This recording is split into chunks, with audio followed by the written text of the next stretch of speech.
ورحمة الله وبركاته. الحمد لله، ثم الصلاة والسلام على رسول الله وعلى آله وصحبه أجمعين وبعد. Mwenyezi Mungu Subhanahu wa Ta'ala katika suratul Luqman aya ya 6 asema, wa minan nasi man yashtari lahwal hadith liyudhilla an sabilillah wa yattakhidhaha bighairi ilmin. Allah sema miongoni mwa watu, himin ni mini ya tab'idhi, si wote, lakini kuna kipote cha watu ambao kazi yao ni kununua, kuchukua maneno ya kipuzi. Lahu alhadith hapa yaingia kila jambo la kipuzi, iwe ni maneno au matendo, ambao lengo lake ni kuzuia watu na kuwatoa timing kujifunga na majukumu ya Mwenyezi Mungu Subhanahu wa Ta'ala, liyasuddu an sabilillah bighairi ilmi, pasi na elimu. Mwenyezi Mungu asema wayattakhidhaha huzwa. Hawa pia huchukua maneno haya kuwafanya ni upuzi, na ni upuzi ambao umepangika na ukapangwa. Miongoni mwa mambo ya kihatari ambayo leo ni jukwaa la kueneza ufuska, uchafu, uzinzi, ulevi, ni haya yanayoitwa festivals, matamasha.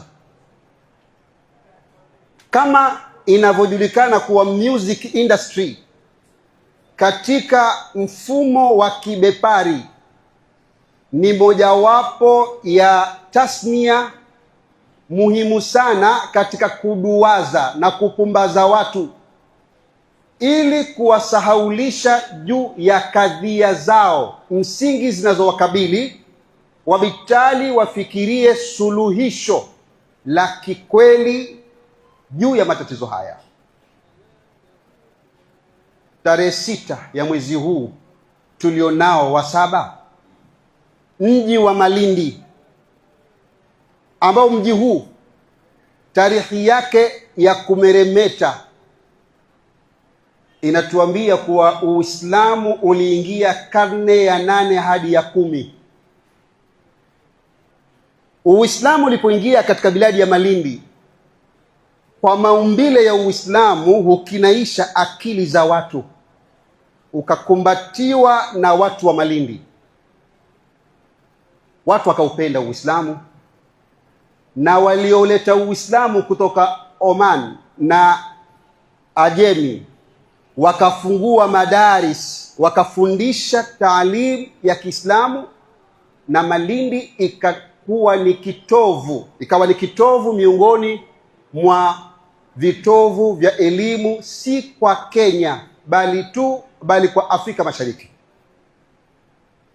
Hata baadhi ya muarrikhina wanasema masala wakati huo yalikuwa yakishinda Zanzibar yanaletwa Malindi, au yakishinda Malindi yanapelekwa Zanzibar, yakishinda Zanzibar yanapelekwa Maka, kuonyesha ule utajiri wa elimu. 1448 mji wa Malindi tayari una misikiti 12. Ndugu zangu katika imani, makafiri hawapendi Uislamu, pia hawapendi madhahir na shaair islamia, hawapendi matukufu ya Uislamu.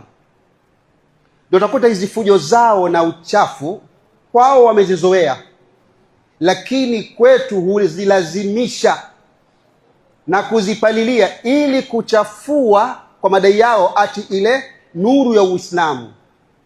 Malindi hii ikashuhudia jukwaa la uchafu, tamasha inayoitwa Summertides Festival.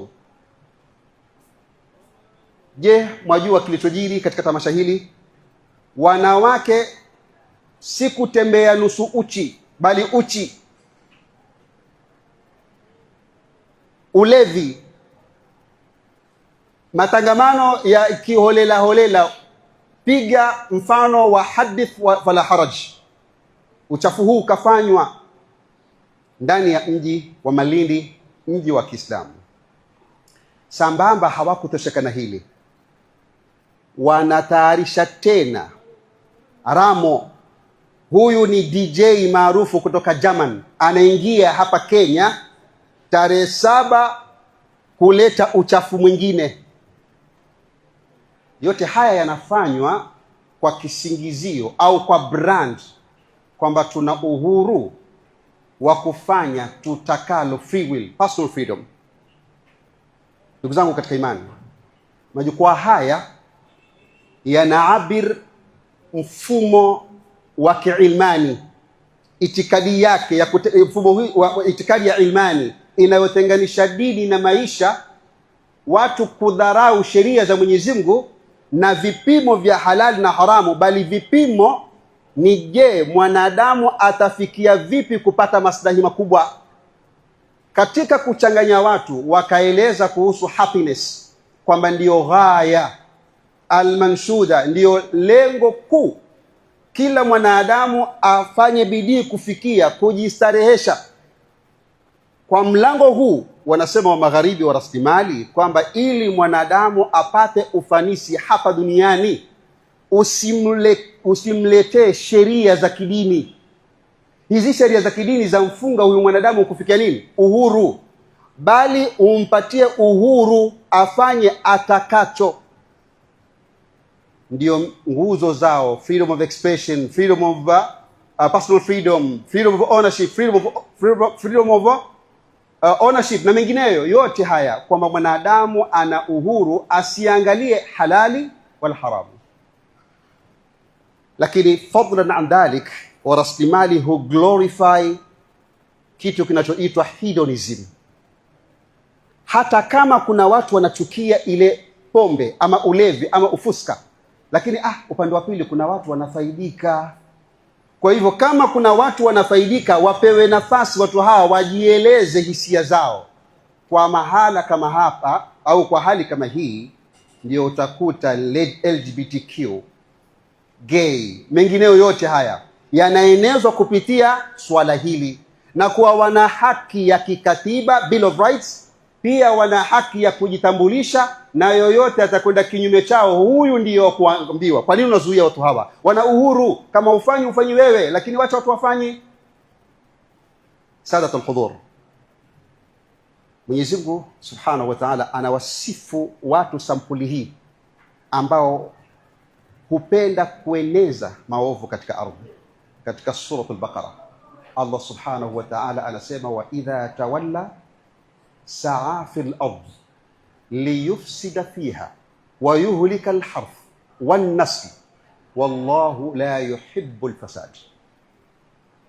Lakini adha wa amar, aya ya pili inayofuata baada ya aya hii, wa idha qila lahu ittaqillaha akhadhathu al'izzatu bil ithmi. Allah asema fahasbuhu jahannam wala bi'sal mihad. Katika sura al-Baqara Allah Subhanahu wa Ta'ala anasema kuna watu wanapoondoka huzunguka huku na huku, lengo lao ni kueneza uchafu na ufisadi katika ardhi. Unaangamiza mimea na vizazi. Mwenyezi Mungu hapendi corruption kwa aina yoyote, hapendi. Bal akataka Waislamu tuwasimamishie hoja. Lakini hata tunapowasimamishia hoja, wao sema wa idha qila lahum la tufsidu fil ardh qalu inma nahnu muslihun. Tunapowaambia komekeni, msifanye machafu haya na msieneze uchafu huu, wasema la, sisi twalinda vijana, twalinda youth, lazima tuishi na wakati. Sadatul hudhur, Mwenyezi Mungu Subhanahu wa Ta'ala anasema wa idha qila lahu, na wanapoambiwa na anapoambiwa na kunasihiwa. Na hii ni dalili kwamba maovu yanapotendeka katika miji yetu, lazima to stand firm and speak out, lazima tusimame na kukataza. Hii dini ndugu zangu si anania, si monopoly yake ni bwana haya mtaleta fitna. Huku kunyamazia maovu haya, tufanye tunachoweza, si kusubiri bwana tufanye nini. La, Uislamu watuambia we need to speak out, lazima tuzungumze. Hivi ndivyo maukifu ya Uislamu, tusinyamaze. Hii Qur'ani ambayo unaisoma, Allah anakuambia unaposhika Qur'ani, it means that Allah is speaking to you, anazungumza na wewe. Aya nyingi zinakuambia kanya maovu, waltakum minkum umma yad'una ila alkhair wa ya'muruna bil ma'rufi wa yanhauna 'anil munkar wa ulaika humul muflihun. Al-Imam Ibn Kathir asema katika aya hii, Mwenyezi Mungu anasema waltakum minkum umma, anawaambisha nyinyi Waislamu miongoni mwenu. Na hii min ndio wengine ufasiri ya baadhi, lakini hapa ni min bayani jins, yani katika nyinyi Waislamu, si miongoni mwenu. La, wengine wakasema bin ni tab'idh, ala kulli hal kupatikane kikundi. Al-Imam Ibn Kathir akasema hii aya haiamrishi tu mujarrad wal amru bil ma'ruf wa nahy al munkar, kwa sababu al amru bil ma'ruf wa nahy al munkar asili hata mtu anaweza fanya peke yake, lakini aya hii inaamrisha kupatikane kutla, kikundi. Kwa hivyo aya si dalili ya amru bil ma'ruf, aya ni dalili ya kupatikane nini? Kikundi, jamaa, ambacho kitasimama na wadhifa huu mkubwa, kuamrisha mema, kukanya maovu. Hawa ndio watafaulu ndugu zangu. Kufaulu kwenu enyi umma wa Kiislamu si kunyamaza kimya. Haya ni machafu, walitosheka na kwao na hawatosheki, lakini yanafanywa katika biladi zenu. Sadatul hudhur, makafiri kwa nini wanaeneza ufisadi sampuli hii? Kama tulivyoeleza, wao vipimo vyao ni hedonism, profit. Hawaangalii mimba wala ajali ya watu kunywa pombe kisha wakipata maajali. Wanachoangalia, je, pombe yaleta faida gani mfukoni? Kwa hivyo huu ni mfumo unao glorify materialism, na happiness ndio hivyo. Kwa hivyo wao hawajali mtasema nini, tutafanya hivyo hivyo. Ayuha sadatul hudhur, wa magharibi huchukua entertainment kufanikisha kile kinachoitwa sports diplomacy au kinachoitwa soft power. Hii ni njia mojawapo ya kujionyesha mataifa magharibi kwamba ati yanajali sana watu wao. Ndio katika huu wenda wazimu ambao unaendelea hivi sasa, umefika katika quarter of semi finali World Cup, ambayo imeshughulisha watu maskini, hata Waislamu ambao sifa yenu ni Allah subhanahu wa ta'ala aliwasifu katika surati an-Nur, rijalun la tulhihim tijaratun wala bay'un an dhikrillah wa iqamis salah. Kuna wanaume Waislamu ambao hawafai wala hawashughulishwi na biashara zao na mauzo, washughulishwa watolee timing na nini? Na dhikri ya Allah subhanahu wa ta'ala. Wa magharibi kwa kueneza ufuska kwa kupitia sports entertainment, kutumia principle wanaoita give them bread and circuses, they won't revolt against you. Wasema ili watu uwamalize, wape chakula, wape wanawake wazidi, wape mziki, usanii, yote haya uwape watu hawa, ili hawatokuwa na uwezo wa kusimama dhidi yako kukupinga. Kwa hivyo hii ni tactic wa magharibi wanaitumia kwa hoja ya kwamba tunaliwaza na kupumbaza watu ili musishughulikie agenda muhimu. Hivi sasa katika kipindi hiki cha World Cup hakuna anayezungumza kuhusu Gaza, bali mkachanganywa kwamba abtal mahiro ni Misri kufika katika karibu na quarter finali, au Morocco ilichapwa bao 2 jana na Ufaransa. Sasa watu wamehuzunika, bwana Afrika imekuwa vipi? Ndugu zenu Gaza wanakufa kila siku pale, hakuna aliyelia kwa sababu ya Gaza.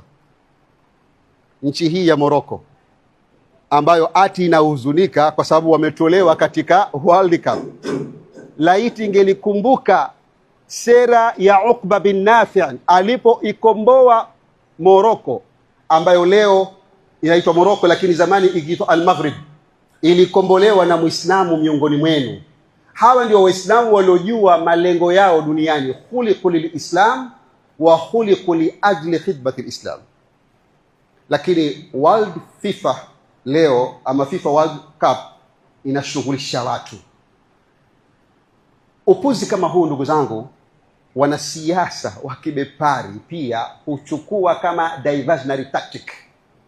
Hii inaitwa politics of distraction. Watu badala ya kuuliza maswali, Irani kwa nini inapigwa, suluhisho gani ambalo tunalitakana kulichukua kama Waislamu, si kama Shia Sunni, la, kama Waislamu. Leo watu wanashughulishwa na nini? Irani ilinyimwa visa, sijui kuna kadha wa kadha. Ndio Marekani, ndugu zangu, msipomzungumza yeye atawazungumzia. Kuna watu husema bwana, usizungumze kuhusu Marekani bwana, shahusuk. Marekani, ndugu zangu, usipoizungumzia itakuzungumzia, kama vile tunavyosema siasa, usipoizungumza, unapojiepusha na siasa, siasa haikuepuki.